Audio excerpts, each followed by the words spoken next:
RTN news live চ্যানেলে আপনাকে স্বাগতম। প্রথমেই জানিয়ে দিচ্ছি আজকের শিরোনাম।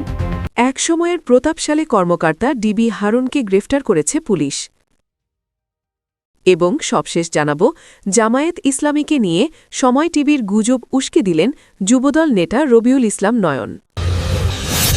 এতক্ষণ শুনছিলেন সংবাদ শিরোনাম, এখন বিস্তারিত। তবে তার আগে অনুরোধ থাকবে, এই ভিডিওটিতে একটি লাইক এবং কমেন্ট করে জানিয়ে দিন কোন জেলা থেকে বা কোথা থেকে আপনি আমাদের এই ভিডিওটি দেখছেন ও শুনছেন। ক্ষমতাচ্যুত প্রধানমন্ত্রী শেখ হাসিনার প্রশ্রয়ে পুলিশ কর্মকর্তা হারুন ও রাশিদ পরিণত হয়েছিলেন দানবে। পুলিশের চেইন অফ কমান্ড তিনি মানতেন না, বলতেন আমি চেইন অফ কমান্ড। কাকে ধরতে হবে, কাকে মারতে হবে কিংবা সভা সমাবেশ বন্ধ করতে হবে, শেখ হাসিনার ফোন পেলেই হল, কাজে লেগে পড়তেন।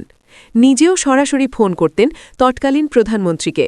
প্রয়োজন হলে সরাসরি চলে যেতেন গণভবনে। প্রধানমন্ত্রীও তাকে ডেকে নিতেন।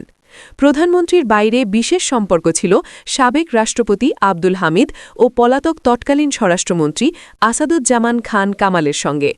ফলে একদিকে যেমন দণ্ডমণ্ডের কর্তা হয়ে দাঁড়ান, তেমনি দু হাতে কামিয়ে অঢেল অর্থবিত্তের মালিক বনে যান। পুলিশ বাহিনীসহ সর্বত্র তিনি ডিবি হারুন এবং পরে ভাতের হোটেলের হারুন নামে পরিচিত ছিলেন। বিরোধী দলীয় চিফ হুইপ জাইনুল আবেদিন ফারুককে পিটিয়ে শেখ হাসিনার দৃষ্টি কাড়েন।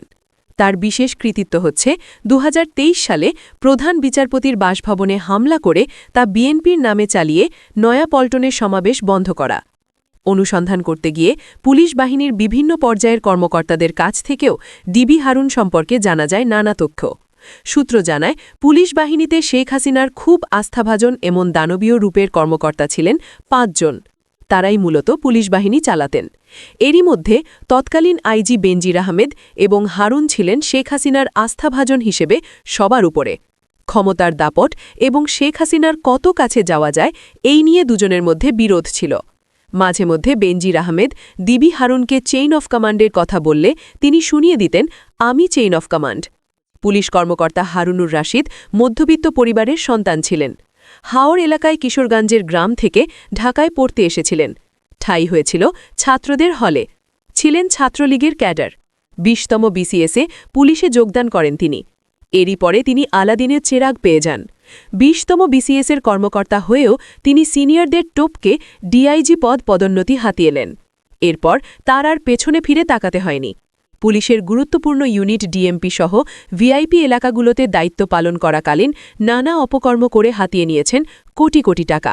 বিএমপি জামায়াত সহ বিরোধী দলের নেতাকর্মীদের ধরে এনে নির্যাতন করে আদায় করতেন মোটা অঙ্কের অর্থ। তার অপকর্মে পুলিশ বিভাগের বিতর্কের মধ্যে পড়লেও কেউ তার ভয়ে টু শব্দ করার সাহস পেতেন না। সর্বশেষ ছিলেন ঢাকা মহানগর পুলিশের অতিরিক্ত কমিশনার।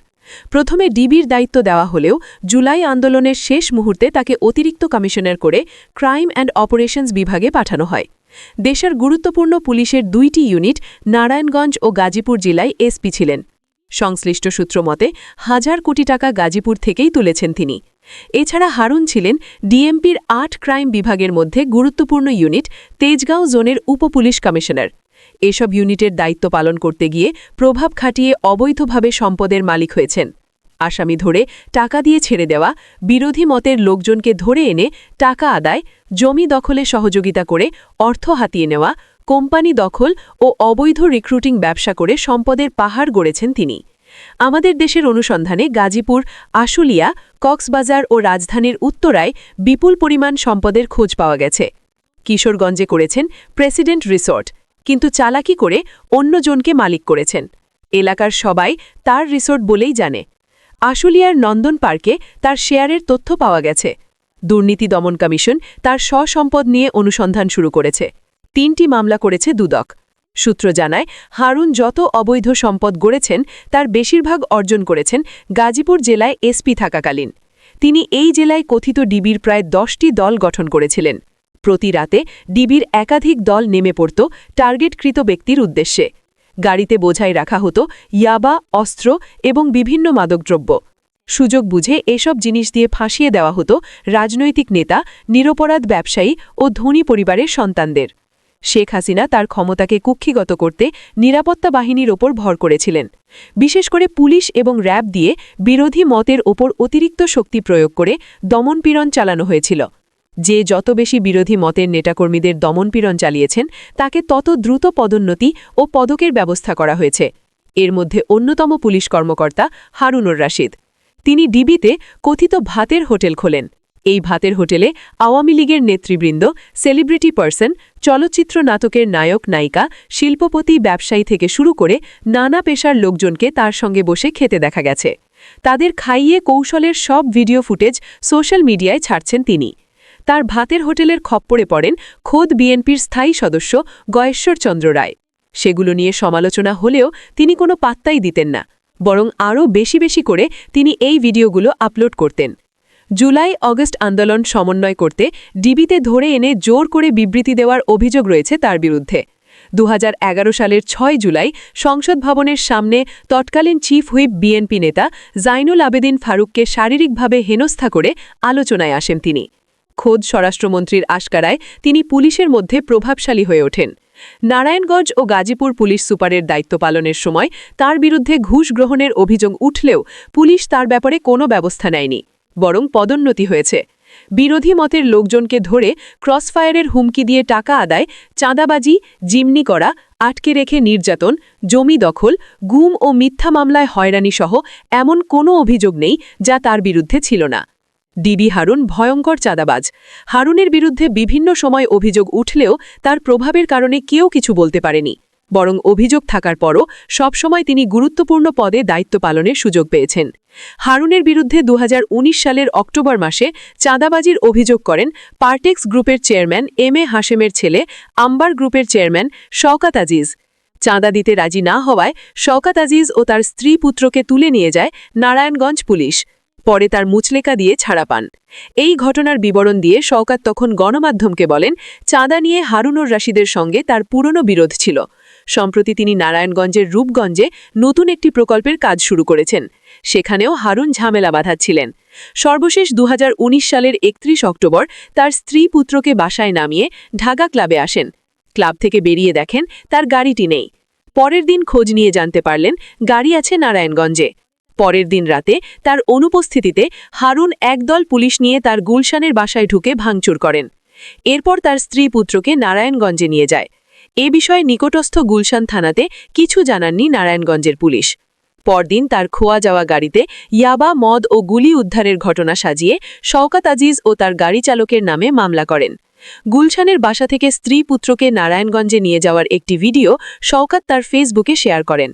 তবে শওকত ও তার স্ত্রী পুত্রকে তুলে নেওয়ার পর নিজের কার্যালয়ে সংবাদ সম্মেলন করে মিথ্যা গল্প শুনিয়েছিলেন হারুন। তিনি মিথ্যা দাবি করেছিলেন যে শওকত আজিজের গাড়ি থেকে 28টি গুলি, 1200 ইয়াবা বড়ি, 24 বোতল বিভিন্ন ব্র্যান্ডের বিদেশি মদ এবং 48 ক্যান বিয়ার উদ্ধার করা হয়েছে।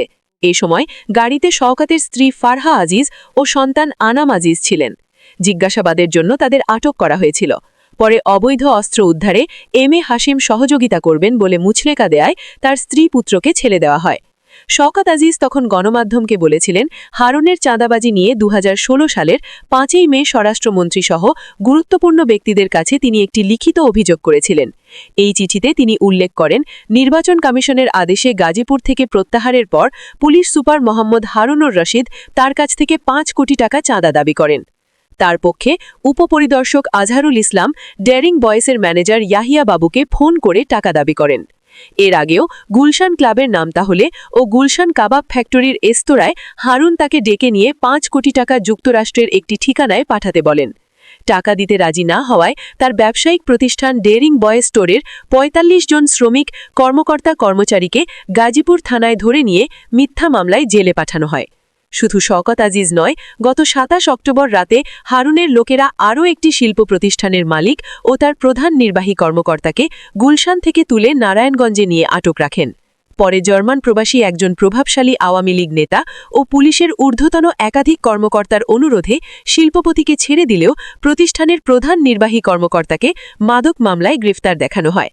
সর্বশেষ তার কর্মস্থল ছিল ঢাকা মহানগর পুলিশ গোয়েন্দা বাহিনী বা ডিবি। তিনি অতিরিক্ত কমিশনারের দায়িত্বে ছিলেন। নারায়ণগঞ্জ জেলার এসপির পর হারুন ডিবিতে পোস্টিংও পান। এই ডিবিতে তিনি নিজের একটি বলয় গড়ে তোলেন। বিষয়টি খোদ তৎকালীন ডিএমপি কমিশনার জেনেও মুখ খুলতে পারেননি শুধু হারুনের প্রভাবের কারণে। ডিএমপি কমিশনার স্বরাষ্ট্রমন্ত্রীকে জানিয়েছিলেন বিষয়টি। স্বরাষ্ট্রমন্ত্রী কামালও হারুনকে কিছু বলেননি। এতে দিন দিন তিনি আরও বেপরোয়া হয়ে ওঠেন। ডিবিতে তার বিরুদ্ধে কোনো কর্মকর্তা টু শব্দ করতে তাকে বিএনপি জামায়াতের কর্মকর্তার ট্যাগ লাগিয়ে ডিবি থেকে অন্য কোনো স্থানে পোস্টিং করাতেন। জুলাই ছাত্র গণ অভ্যুত্থানে শেখ হাসিনা পালিয়ে যাওয়ার পর ডিবি হারুনও পালিয়ে যান। অনুসন্ধানে জানা গেছে ৪ অগস্ট সন্ধ্যার আগ পর্যন্ত তিনি ক্যান্টনমেন্টের সেনাবাসে ছিলেন। ওই দিন রাতে ক্যান্টনমেন্ট থেকে বের হয়ে একটি প্রাইভেট গাড়ি আখাউড়া সীমান্তে চলে যান। সেখান থেকে ভারতের ত্রিপুরা হয়ে ১৬ অগস্ট যান নেপালে। পরে ক্যারিবীয় দ্বীপপুঞ্জ সেন্ট লুসিয়ে যান। সেখান থেকে বর্তমানে মার্কিন যুক্তরাষ্ট্রের ফ্লোরিডায় রয়েছেন। ডিবি হারুনের স্ত্রী, এক ছেলে ও এক মেয়ে আগে থেকে ফ্লোরিডায় ছিলেন। তারা সেখানে গ্রিন কার্ডধারী। বিপুল অঙ্কের টাকার বিনিময়ে তিনি বাংলাদেশ থেকে পালাতে সক্ষম হয়েছেন বলে জানা গেছে।